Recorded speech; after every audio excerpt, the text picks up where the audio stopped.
Welcome back दोस्तों। आज हम सीखेंगे कंडीशनल फॉर्मेटिंग कैसे यूज करी जाती है एडवांस लेवल पे। तो पहले तो कंडीशनल फॉर्मेटिंग वर्क कैसे करती है। जब कोई कंडीशन जो हम लगाते हैं वो ट्रू होती है तो कंडीशनल फॉर्मेटिंग वर्क करती है। वो उसको फॉर्मेट कर देती है जैसा हम चाहते हैं। यहाँ पे डाटा दिया गया है। इस डाटा में देखिए यहाँ पे डेज है, तो हमें हर संडे को जो है हाईलाइट करना है। ठीक है, तो हम एक एक करके तो करेंगे नहीं। अब इसके लिए पूरी रेंज सिलेक्ट करी, फॉर्मेट में कंडीशनल फॉर्मेटिंग में गए, अप्लाई टू रेंज में देखिए अपने आप पूरी रेंज सिलेक्ट होगी। अब फॉर्मेट रूल्स यहाँ पे हमने कर दिया इज इक्वल्स टू संडे। हमें संडे को हाईलाइट करना है तो संडे कर दिया। अब नीचे जैसा फॉर्मेट हमें चाहिए, मुझे रेड कलर चाहिए, मैंने डन कर दिया। Value is equals to Sunday. देखिए यहाँ पे जितने भी संडे थे वो हाईलाइट हो गए। अब मैं यहाँ पे अगर कोई नया लिख देता हूँ, संडे ऐड ऑन कर देता हूँ, तो देखिए अपने आप यहाँ पे कलर चेंज हो गया। मुझे इसको फॉर्मेट करने की जरूरत नहीं पड़ी। क्या हुआ, यहाँ पे कंडीशन ट्रू हो गई, value is equals to Sunday हो गई, तो अपने आप जो है ये रेड हो गया। चलिए अब यहाँ पे हम फिर से जो है एक नया रूल ऐड ऑन करते हैं। रेंज सिलेक्ट करी, apply to range, value is equals to select किया हमने यहाँ पे। अब यहाँ पे हम करते हैं, चलो सैटरडे को यहाँ से हम हाईलाइट करते हैं, सैटरडे। अच्छा, format cell if equals to, और इसको हम कर देते हैं यहाँ से येलो। अब देखिए जितने भी सैटरडे थे अपने आप येलो हो गए, मुझे करने की जरूरत नहीं पड़ी। अब क्या है, नीचे डाटा ऐड ऑन होगा तो अपने आप होता रहेगा, मुझे बार बार उसको फॉर्मेट करने की जरूरत नहीं पड़ेगी। इसी तरीके से यहाँ पे हम नंबर्स पे भी लगा सकते हैं। जैसे ये डिफरेंस है, ठीक है, इसको हमने ऐड रूल किया, अगर ये डिफरेंस लेस देन 0 हुआ तो हम इसको हाईलाइट करेंगे, रेड कर देते हैं, चलो इसको।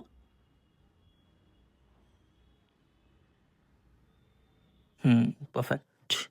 ऐड अनदर रूल, अगर यही डिफरेंस जो है ग्रेटर देन 0 हुआ तो हम इसको ग्रीन कर देते। अब रेड और ग्रीन हमें पता चल रहा है, अगर हम किसी को ये डाटा प्रेजेंट करेंगे तो वो एकदम से बता देगा रेड मतलब लॉस, ग्रीन मतलब प्रॉफिट। समझ रहे हो, इसलिए कंडीशनल फॉर्मेटिंग यूज की जाती है। अगर यहाँ पे कोई डाटा चेंज होता है तो ये अपने आप उस डाटा के अकॉर्डिंग, उस कंडीशन के अकॉर्डिंग जो हमने यहाँ पे लगाई है उसके अकॉर्डिंग ये इसके कलर को चेंज कर देता है। तो अब यहाँ पे सेल दी गई है, अब हमें यहाँ पे देखना है कि कुछ दिन ज्यादा सेल हुई, किस दिन कम सेल हुई, तो हम उसके लिए भी कंडीशनल फॉर्मेटिंग यूज कर सकते हैं। जैसे पूरी रेंज सिलेक्ट करके यहाँ पे कलर स्केल, कलर स्केल में क्या होता है कि हम हाईलाइट कर सकते हैं मिनिमम और मैक्सिमम वैल्यू को। समझ रहे हो, अब जैसे यहाँ पे मिनिमम, मिड पॉइंट और मैक्स पॉइंट है, तो जो मिनिमम है उसका कलर क्या हो जाएगा, ग्रीन, और मैक्सिमम का कलर हो जाएगा रेड। तो ये देखिए मैक्सिमम का कलर रेड हो गया है, मिनिमम ये, और जो बीच के होंगे वो हो जाएंगे येलो, मिड पॉइंट्स, है ना। तो ये जो 3543 है ये मिड पॉइंट है इसका। इस तरीके से हमें क्लियरली पता चल रहा है कि कुछ दिन ज्यादा सेल हुई और किस दिन कम सेल हुई। अगर हम ये किसी को प्रेजेंट भी करेंगे तो वो भी जो है तुरंत बता देगा कि हाँ ये डाटा एकदम क्लीनली शो हो रहा है, हाईलाइट हो रहा है, किस दिन ज्यादा सेल हुई किस दिन कम सेल हुई। तो अब हम आगे चलते हैं। अब मैं सिखाऊंगा कि आप कस्टम फॉर्मूला से कैसे फॉर्मेटिंग कर सकते हो। अब देखिए यहाँ पे मैंने 1 लिखा, तो 1 हमारा जो है वो इक्वल्स टू 1, है ना। तो क्या आ गया यहाँ पे, ट्रू। मैंने लिखा यहाँ पे इस सेल में जो लिखी है क्या वो वैल्यू 1 है, तो ट्रू आ गया। अब यहाँ पे मैंने वैल्यू चेंज कर दी तो फॉल्स आ गया। मैंने 500 कर दिया, फॉल्स। अब देखिए वापस से 1 कर दिया तो ये ट्रू हो गया। इट मीन्स कंडीशन ट्रू हो गई। चलिए अब मैं यहाँ पे लिख के दिखाता हूँ। फॉर एग्जाम्पल ये पूरी रो को हाईलाइट करना है जिस डे में वेडनेसडे लिखा हो, है ना। तो अब मैं यहाँ पे फॉर्मूला लगाता हूँ, इज इक्वल्स टू, क्या ये B2 इक्वल्स टू वेडनेसडे है, डबल कोट में लिख दिया मैंने वेडनेसडे, एंटर। ठीक है, अब देखिए यहाँ पे ट्रू आ गया, इसका मतलब कि यहाँ पे जो है ये वेडनेसडे है। अब मैं यहाँ पे इसको भी वेडनेसडे कर देता हूँ, तो ये यहाँ पे ट्रू आ गया।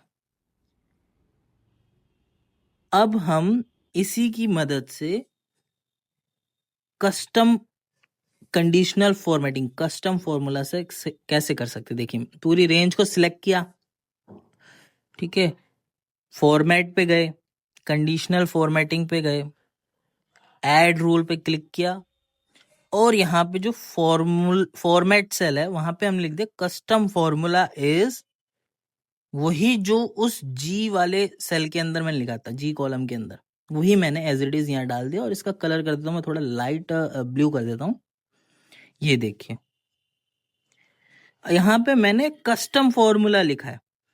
अगर B2 में वेडनेसडे लिखा हो, बी कॉलम में वेडनेसडे लिखा हो, तो वो रो पूरी हाईलाइट हो जाए, पूरी range apply to range A to G15 है ना,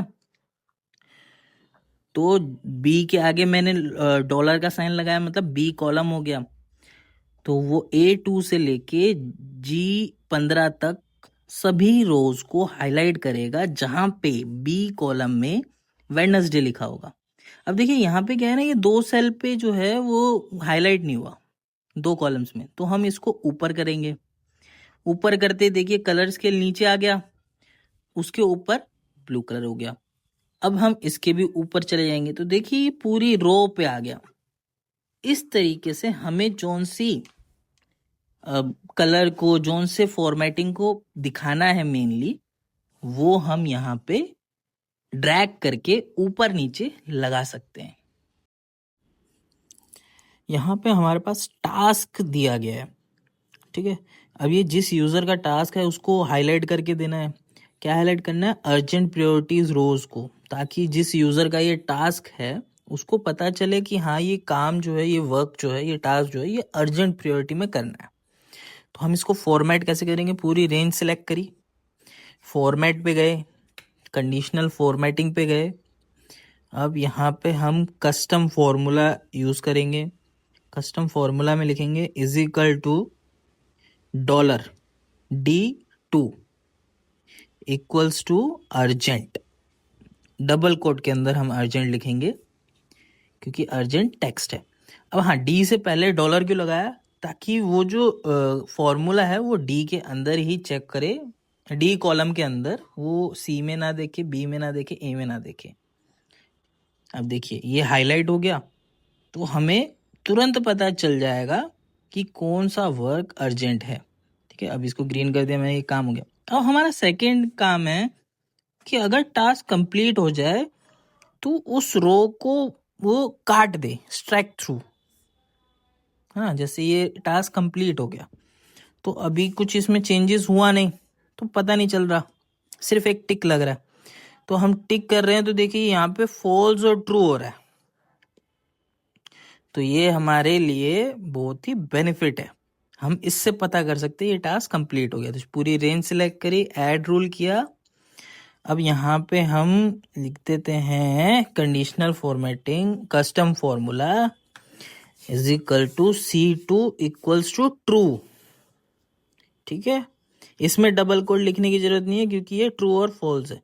हम इसको रेड कर देंगे और स्ट्राइक थ्रू कर देंगे। ठीक है, थोड़ा लाइट कलर कर, छोड़ो, टेक्स्ट को रेड करते हैं। अब देखिए यहाँ प्रीव्यू दिख रहा है, इटैलिक कर दिया, प्रीव्यू कितना अच्छा दिख रहा है। अब यहाँ पे मैं डन कर देता हूँ इसको, और टास्क को हम डन करके देखते हैं। इसको हम इसके ऊपर डाल देते हैं ताकि जब अर्जेंट वाले भी हो जाए तो वो भी हट जाए। ये देखिए ये टास्क कंप्लीट हो गया, कट हो गई पूरी लाइन और रेड हो गया। ये भी डन, ये भी डन, देखिए अर्जेंट वाले पे मैंने डन किया तो येलो से हटके मेरा ये वाला कंडीशन ट्रू हुआ, वो वाइट बैकग्राउंड हो गया। अब जो यूजर है उसको क्लियरली पता चल रहा है कि उसके पेंडिंग टास्क कौन से हैं और अर्जेंट टास्क कौन से थे और कौन से टास्क उसने डन कर दिए, क्लियरली उसको डिफाइन कर पाएगा। चलिए अब इसको भी हम ग्रीन कर देते हैं। अब अगला है highlight the pending task before today. तो आज की डेट यहाँ पे हमने लिखी टुडे 26/6/2025। अब यहाँ पे इससे पहले के जितने भी पेंडिंग टास्क हैं उसको हाईलाइट करना। अब हम इसके लिए फॉर्मूला लिखेंगे, जैसा कि मैंने पिछले उसमें बताया था वीडियो में, एंड फॉर्मूला कैसे यूज होता है। यहाँ पे हम लगाएंगे दो कंडीशन हमारी। पहली कंडीशन टास्क कंप्लीट है या नहीं, सॉरी ये फॉल्स, यहाँ पे मैं ऐसे लिखूंगा, हाँ ठीक है। पहली कंडीशन टास्क कंप्लीट है या नहीं। दूसरी कंडीशन ये डेट जो है वो आज से टुडे से कम है या नहीं। तो यहाँ पे टुडे फॉर्मूला डेली जो है उसको चेक करेगा। देखिए ये टास्क कंप्लीटेड है, टास्क कंप्लीट, ये पेंडिंग है, यहाँ पे ट्रू हो गया। और ये आज से कम भी है ना, ये भी पेंडिंग है, ये ट्रू हो गया। अब देखिए यहाँ पे 26 तारीख से लेके 3 तारीख तक जो है वो फॉल्स है। क्यों? क्योंकि टास्क तो पेंडिंग है बट वो टुडे से लेस नहीं है। अब हम ये पूरा फॉर्मूला कॉपी कर लेंगे। पहले यहाँ पे मैं डॉलर के साइन लगा लेता हूँ ताकि वो लॉक हो जाए कॉलम। पूरी इस फॉर्मूले को मैं कॉपी कर लेता हूँ, ठीक है। उसके बाद इस पूरी रेंज को मैं सिलेक्ट कर लूंगा यहाँ से। उसके बाद add another rule, custom formula is, यहाँ पे मैं एज इट इज उस फॉर्मूले को पेस्ट कर दूंगा और हाईलाइट कर दूंगा मैं, हाँ लाइट रेड, और बोल्ड कर दूंगा। डन। देखिए अब यूजर को जो है एकदम क्लियरली पता चल रहा है कि उसके ये टास्क पेंडिंग है आज से पहले के। अब हमें इस कॉलम की जरूरत नहीं है, ये भी हो गया काम। तो अब आप अच्छे तरीके से समझ गए होंगे कि कंडीशनल फॉर्मेटिंग किस तरीके से, कैसे, कहाँ यूज होती है।